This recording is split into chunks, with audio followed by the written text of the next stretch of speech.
Britain has warned Israel that it will formally recognize the state of Palestine in September unless it takes various substantive steps to end the appalling situation in Gaza.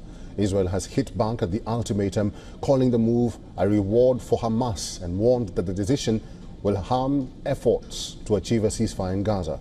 Starmer's move, which follows a similar commitment by France, would make the two European allies the first G7 nations to recognize the Palestinian state.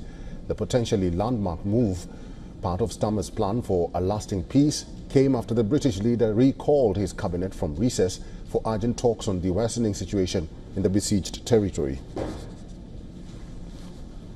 And this includes allowing the UN to restart the supply of aid and making clear that there will be no annexations in the West Bank.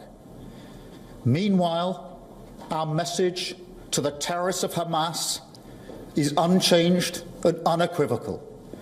They must immediately release all of the hostages, sign up to a ceasefire, disarm, and accept that they will play no part in the government of Gaza.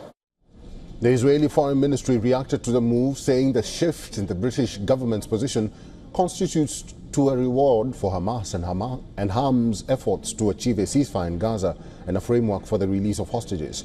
Israeli Prime Minister Benjamin Netanyahu also claimed that Starmer has rewarded Hamas for monstrous terrorism and punish its victims. Netanyahu warned a jihadist state of Israel on Israel's border today will threaten Britain tomorrow.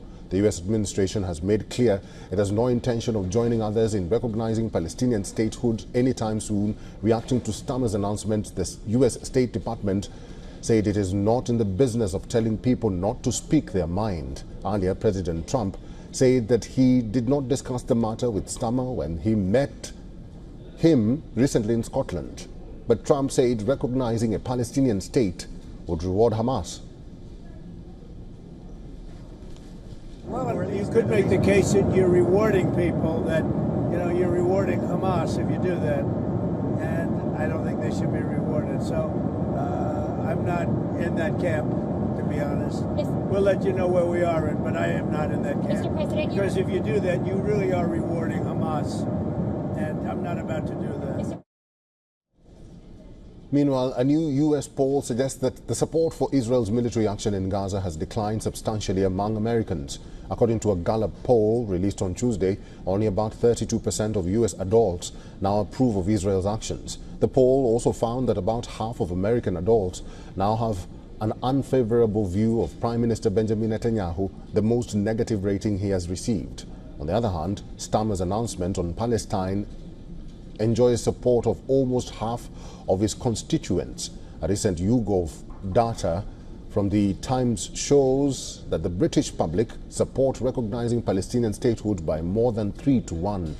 The survey, conducted on the 24th to the 25th of July, found that 45% say that the UK government should recognize Palestine as an independent state, while only 14% disagree, with 41% unsure.